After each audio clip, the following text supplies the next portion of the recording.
আগে ভিডিওটা একটু শেয়ার করেন ভাই, দেখেন, সারা দেশে ছড়িয়ে দেন। এই লোকটার ভাতা আজকে 1.5 বছর ধরে আটক। দুঃখ লাগে, তারা এখনো মানুষ হইতে পারে নাই। তাদের তো দায়িত্ব ছিল এখানে আসার, কিন্তু আসে নাই, ব্যর্থ হয়েছে। শিপন মিয়ার ফিঙ্গার কাজ করে না, ধরে নিলাম, কিন্তু বিকল্প উপায় তো তার বের করা দরকার ছিল, পারে নাই। কিসের মানুষ এই সমাজের মানুষ, যদি মানুষের জন্য ভাই মন না কাঁদে?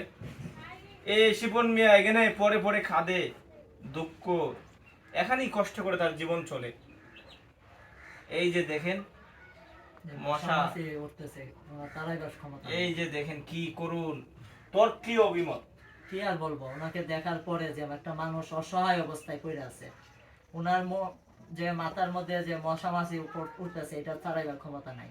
হাত পা কাজ করে না, পা অত অবশ হয়ে গেছে, শরীর অবশ হয়ে গেছে, এখানে বাথরুম করতে হয়, এখানে সবকিছু করতে হয়।